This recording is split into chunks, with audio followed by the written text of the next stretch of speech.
What's going on, guys? Smoke right here to give you another review of The Walking Dead Season 3, Episode 8. Alright, let's get right into it. We jump off with a walker that's walking around, doing that walker shit. Uh, a new character jumps in. His name is Taro. Now, he's in the comic book. I haven't read the comic book, but I've heard that he's in it. His name is nicknamed the Hammer, and it's cool because right away when he comes out, he has a hammer. He bashes a couple zombies in. He hears some screaming. I'm assuming that's people that is actually in his group. He goes out to help him out. They are getting attacked. They're probably in the red zone, so the zombies are probably hoarding in. All the screaming noise is just drawing them even further in. They get away, not before one person actually in their group gets bit, arm chunk bitten off, so they're done. Like how Walking Dead does that. They introduce a character. You're like, oh, look at this character. We actually like it. Boom, they're dead. And they were like, oh, man, I just started liking this guy. Uh, they end up getting away and they're trying to run. And they end up running into the back of the prison. So first 5 minutes of the episode, we have 5 new characters, and boom, we're all of a sudden they're in the prison, and they're gonna go through and see what's going on. We then jump back to Rick and his group, and they're trying to get into Woodbury. Michonne kind of sneaks off, trying to do her own Michonne sneaky thing, and Rick gets really nervous. He's like, all right, what is she doing? Where is she going? Michonne ends up coming back and tries to lead him around into a back room. They get in there, and now Rick's group is in Woodbury, and they're about to lead their attack. We jump back to Glenn and Maggie, and Maggie's apologizing to Glenn for giving up the group. Glenn says, it's okay, I understand. He walks over to the walker that he had killed in the last episode, and he pulls off the arm. And I was like, oh, what is Glenn doing? First thing I thought maybe he's trying to make a bone weapon, and he goes in and he breaks the arm, and he pulls out the 2 forearms. He gives one to Maggie, basically to fight their way out, because he knows that they're probably not going to be able to live, and that's the whole reason that Merle wanted to know where the other group was, just because they were going to kill him after, and as soon as that information got given up, he knew it was time to go. We jump back to Maggie and Glenn, and they're actually being pulled out of their rooms now by Merle and another person. Glenn attacks Merle head on, and the other guy starts shooting, or trying to shoot at Glenn. Maggie blocks his gun, or knocks his gun up in the air, and then she stabs him in the throat with the bone, and that was pretty brutal. A couple other people come and they surround Maggie and Glenn, and they decide that no, and they wrap their heads up so they can't see anybody, and they're probably gonna kill them. And as soon as that happens, Rick's group shows up, throws a couple smoke bombs, goes in there very strategically, grabs him, runs out. Before they run out though, Rick notices that Michonne has run off. She cuts across the room and she's gone. The next couple scenes we see is Michonne inside the governor's house, and she's walking around. You could tell she really, really, really, really wants to kill the governor. She sits there. She pulls out her sword like some Kill Bill type shit, and she just sits there and waits with her sword. I was like, oh, this bitch right here. She's a straight up assassin. We jump back to Carl, and he's doing his business trying to mac on Beth. He hears some screaming that's going on in the prison, and he decides, I have to go check it out. Herschel tries to stop him. He says, Carl, I can't let you do that.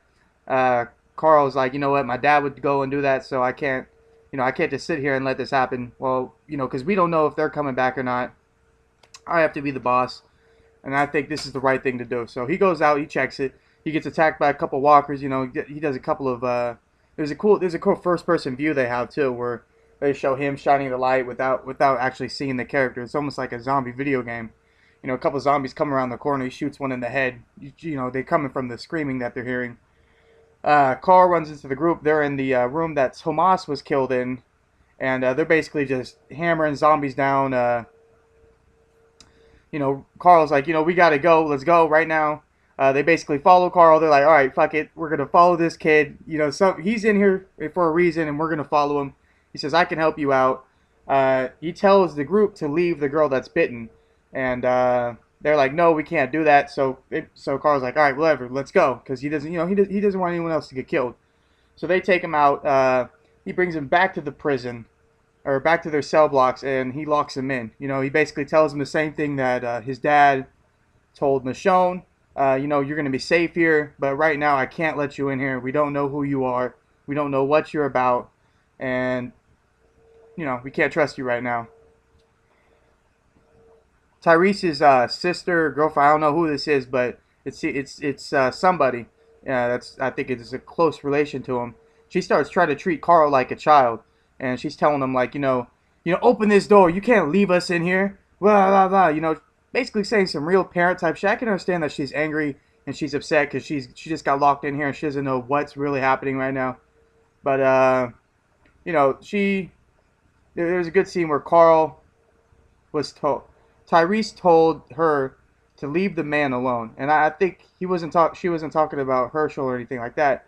He was talking about Carl. He thinks that Carl is the man. He thinks that Carl is the leader of this group because he doesn't know who else is here, what's going on, but he definitely knows that Carl is a main part of this, and he doesn't want to upset anything. We then jump back to Michonne, and she hears where the noise is coming from with the daughter, and the governor's daughter is in there. She basically just kicks down that door that he had locked up. She sees the aquariums, and right away she knows that I was right. This guy is a fucked up psycho lunatic motherfucker, and I'm glad I'm about to kill him. She hears the noise coming from the cage, and she doesn't know who it is or what it is, so she cuts open the lock, lets the girl out. And at first she thinks it's just a regular girl, that maybe the governor's some type of creep keeping a little kid in his room. And as soon as she takes off the mask that she has on, notices that she's a walker, and I think she was about to kill him, almost like an eye for an eye type of ordeal, where the governor killed his walkers, or she had to kill her walkers for the governor, so fuck it, she's gonna kill these guys too. As soon as that happens, as soon as she's about to kill him, the governor comes up and he starts pointing a gun. He's like, don't hurt my little girl, and the governor, or Michonne, is like, looking at him, and he has a gun on her, and Michonne's got the sword to the daughter. And whenever there's a situation where there's a gun and a sword, I always think of Indiana Jones. I'm like, you can kill them as soon as you can. That's one shot done. It's instantaneous. I never understood why a sword and stuff like that, why they would put their gun down. But he puts his gun down. He walks toward her, and as soon as she gets close enough, and the governor was talking mad shit when he was walking up. As soon as he gets close enough, Michonne stabs his daughter right from the back, right in front of him, and all hell breaks loose. The governor versus Michonne, one of the best fights in this series. The governor knocks away Michonne's sword. They start fist fighting. There's a lot of things happening. He's choking her. She gets back on top of him and chokes him, and he slams her across the table. And man, some epic shit was happening. At the end, Michonne is getting choked to death, and she's trying to reach for anything she can. She tries to reach for a sword. She can't grab it. Then he tries to reach for this piece of aquarium that she knocked down during the fight, and she grabs a piece of the glass and jams it in the governor's eye, and he just goes writhing in pain, screaming. She picks up the sword, and right as she is about to kill the governor, Andrea shows up, and Andrea is not there to stand off. Michonne's got her sword on Andrea. Andrea's got her gun on her. They basically flip sides, and Michonne runs out the back. The governor's still got this huge chunk of glass in his eye, and he crawls over to his daughter and starts, hugging her and cradling her. And you just see the scene where he's just got this huge thing of glass in his eye, and he's just sad, crying. I almost felt bad for the governor for a second, if, he didn't have all those heads in a jar behind him, and he wasn't a psychotic killer. We jump back to Rick's group, and he's, they're evacuating. They're basically holed up in a little hole. They throw out some more gas, and they start trying to exit out through the gate, or through the back entrance where the buses were. They're basically laying down some suppressant fire. Daryl says, you guys go ahead. I'll hold this down. I'll be right behind you. Which, whenever we're in a movie, someone says, go, I'll be right behind you, they're not going to make it. They're not going to be right behind you. There's this really cool scene where Rick is, there's this guy coming, and he's got a shotgun, he's shooting at their group. He walks up into close enough, and he looks like Shane. Or maybe I think it's the character that actually plays Shane. He's walking in, and Rick is almost like flabbergasted. He can't decide what to do because he's like, is this real? Is this really my friend? He's like, no, I killed this guy. And he shoots and he hits the new black guy that we had, and he gets killed. He's done right away. Rick shoots the guy in the head, and he's like walking up, doing that Rick walk, trying to see who it is, if it's really Shane, and it's not. So he runs out. We then jump back to Rick, Michonne, everybody, and Maggie and Glenn, and they're trying to get out. They're trying to get away. They finally end up getting away, getting back in their vehicles. We don't see that Daryl has come back yet, so obviously we can figure out that he's been captured, or even worse, he's been killed. We then jump back to the governor, who is in the hospital, or the little hospital room, and the nurse is looking at him, making sure that he's okay, or seeing if there's something wrong with him, or seeing what she could do about his eye. Basically, she cuts off part of the glass. I don't think she could get all of it out, though. They don't have that type of technology, so he's done. His eye is out. He's got this cool eye patch on. Merle and Andrea walk in, making sure he's okay. Merle gets in, and immediately the governor starts glaring at him, because especially now, because he knows that Merle lied to him just because of the fact that Michonne was alive and he almost killed him, and she killed his daughter. So he takes Merle as full responsibility for this. And this is what we see at the end of the chapter, or end of the episode, is Merle, or the governor, is trying to make this epic speech where it almost reminded me of Star Wars Episode 3 when Palpatine got fucked up by Mace Windu, when he was trying to use his electricity, and Mace Windu turned it back on him, and he had this resolve thing where he came out. He's like, I should tell you guys that we should be safe, but I can't tell you that. I should tell you guys that nothing's gonna happen, but I can't tell you that. I'm scared. Look what's happened to me. These terrorists came in and they took control of our thing. They try to mess with us, and we're gonna have to basically fight back. He brings out a prisoner and he says one of the people who came in was a terrorist, and one of the terrorists who helped them come in was one of our own. And he points to Merle.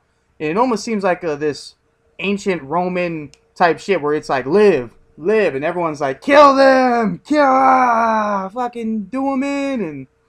And basically at the end we have Merle and Daryl next to each other, and the governor is deciding whether or not to kill one of them, kill the other one, have them fight to the death. We don't know. That's where the episode ends, guys. This was a crazy, crazy, crazy season ending, or mid-season premiere, or mid-season finale. Can't wait till the next episode. That's going to be in February. Let me know what you guys thought below. Of course, subscribe up top, leave a like. Let me know what you think is going to happen between Daryl and Merle. Let me know what you think is going to happen with the new group that's arrived at the prison. And otherwise, guys, I'm Smoke Raider. Make sure you check out the live stream today at 8 o'clock Pacific.